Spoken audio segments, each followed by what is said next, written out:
خب بریم برای آموزش مفاهیم پایه.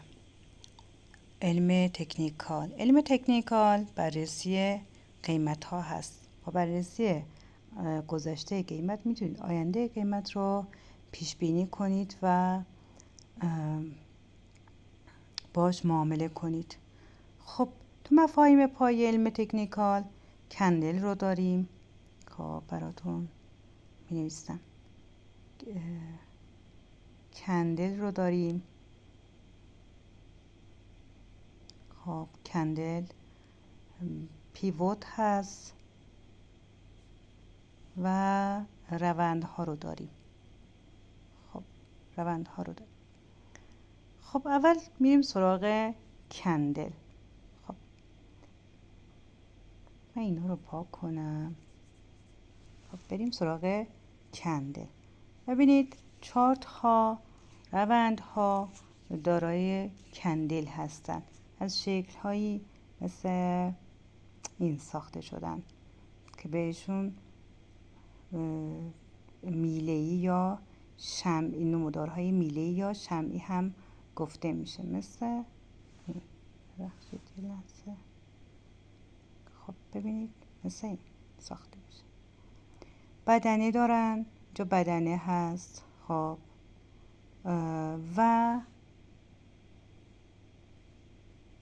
و این کندل ها رنگ های مختلفی دارن.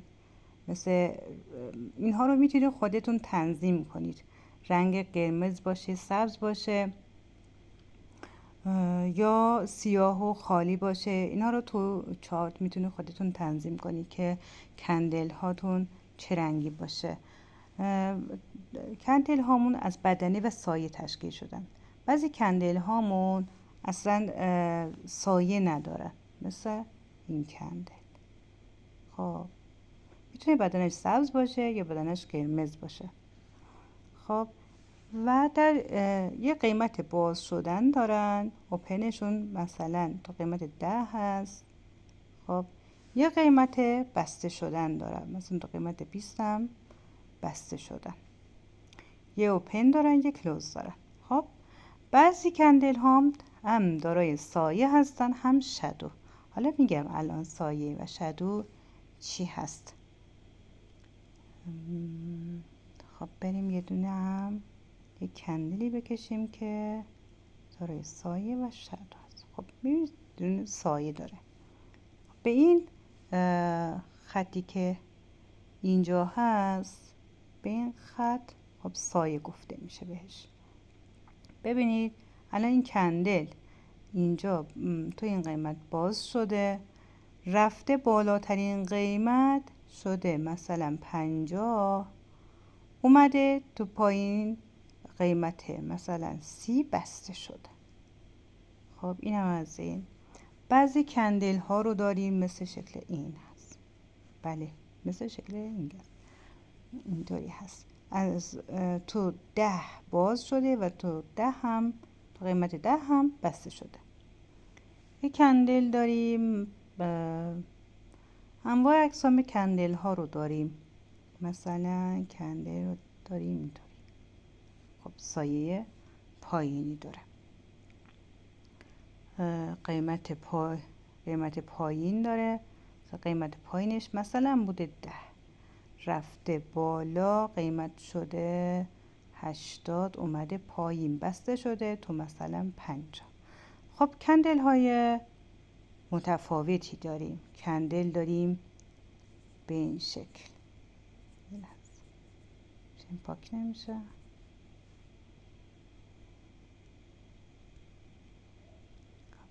کندل داریم مثلا به این شکل. خب کندل داریم سایه بلندی داره. اینها انواع اقسام رو خواهیم گفت بهتون. سایه بلندی داره. کندل داریم هم سایه بالایی داره هم سایه پایینی داره. خب انواع اقسام کندل ها رو داریم. با کندل ها آشنا شدین. بریم برای مبحث بعدیمون پیوت. خب بریم برای مبحث بعدیمون پیوت.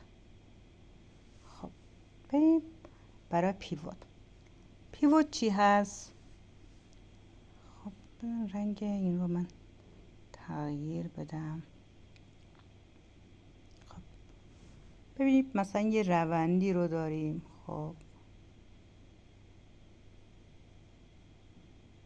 به این شکل یه روندی رو داریم. خب اینا رو من خواهم گفت این روند چی است. این روند صعودی هست. خب بذارید اول روندها رو بگم، بعد پیوت ها رو بگم. این روند صعودی هست. خب ببینید وقتی یه حرکتی از اینجا شروع میشه، خب میاد اینجا یه اصلاح کوتاهی داده، میاد پایین میره بالا، اینجا یه سقفی رو میزنه. خب اینجا یه سقفی رو زده. سقف بالایی از سقف قبلی بالاتر هست. این سقف بالاتر هست از سقف قبلی.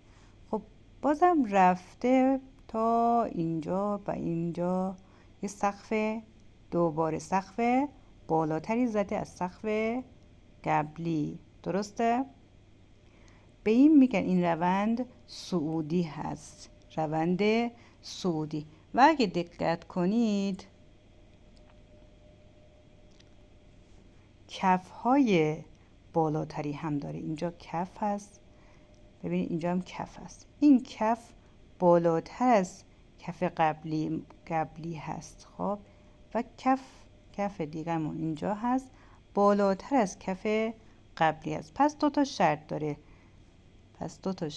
داره. شرطش هم این هست که سقف‌های بالاتر و کف‌های بالاتر. خب این روند صعودی. خب تو روند صعودی هم ببینید این مثلا روند صعودی ما هست. خب اینطور تو روند صعودی هم دو تا کف باید حتما داشته باشیم تا بتونیم به هم وصل کنیم.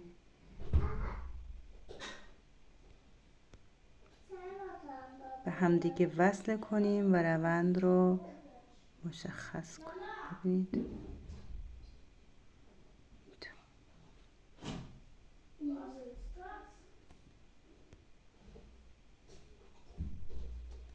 ببینید اینجا هست.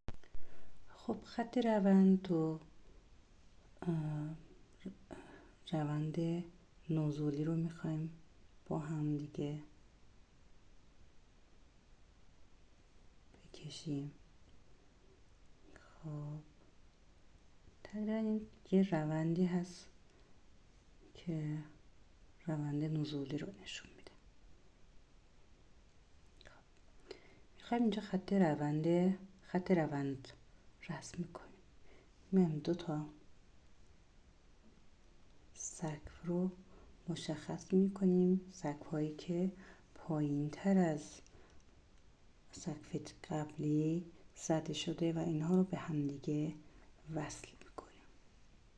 خب یکم خط من رفت توی شکل. خب بخشید یه لحظه. خب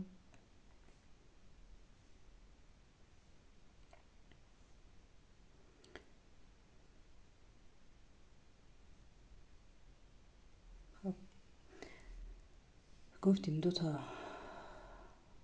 باید دو تا سقف مشخص بشه. سقف‌هایی که از هم پایین تر زده شده که مشخصه یه خط مشخصه روند نزولی هست. خب و کف‌های پایین تر. ببینید کف پایین تر. خب حالا میایم خط روندمون رو میکشیم.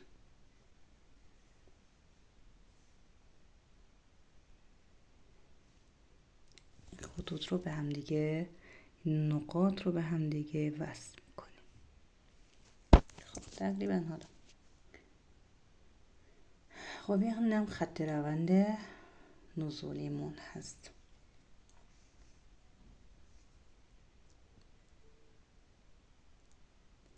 و پیوت های اصلی و فرعی. پیوت های اصلی و فرعی هم در روند نزولی ببینید پیوتمون به یه رنگ دیگه مشخص کنیم.